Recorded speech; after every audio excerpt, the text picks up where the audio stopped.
চারদিকে কি একটা অবস্থা! 31st নাইট উদযাপন করতে গিয়ে এই ছেলেটা মুখের মধ্যে কেরোসিন তেল নিয়ে তারপরে আগুনের উপরে ফু দিচ্ছে। কতটা রিস্কি!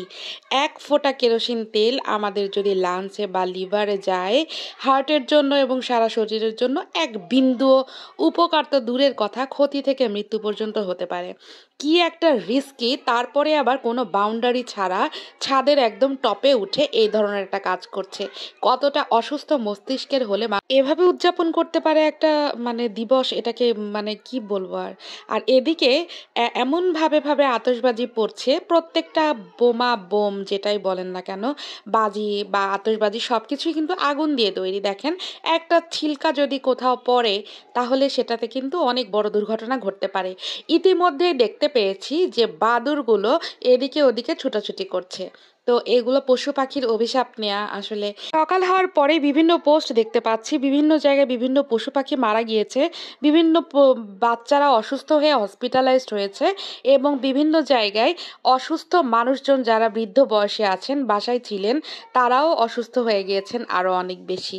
কিন্তু এভাবে উদযাপন না করে একটু অন্যভাবেও উদযাপন করা যায়। তো যদিও আমাদের মুসলিম ধর্মে একেবারে পুরোপুরি নিষিদ্ধ, এটা সম্পূর্ণ এবং সম্পূর্ণভাবে ইহুদিদের একটা উৎসব। তো আমরা বাঙালি জাতি, আমরা তো হুচুকে চলি, আমাদের তো করতেই হবে, আমাদের তো এটা ছাড়া হবেই না।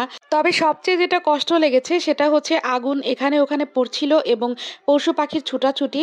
একটা কুকুরকেও আমাদের গলিতে দেখিনি, ভয়ে আর অনেক বেশি সাউন্ডের জন্য অনেক পশু পাখি কিন্তু অনেক আতকে উঠেছে।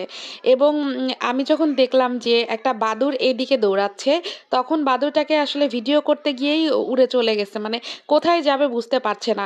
পাখিও তার বাসায় নিরাপদ ছিল না, যে কখন কোথায় কোন আগুনের একটা ঝলকানি পড়লেও তাদেরকে নিয়ে পাখি মারা পড়বে।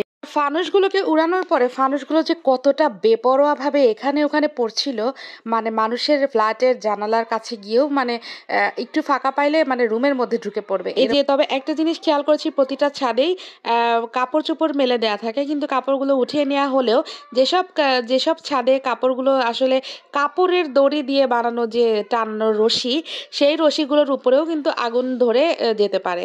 তো এগুলো আসলে আমরা কেউ খেয়ালও করি না, সবাই আনন্দে মেতে মেতে থাকে।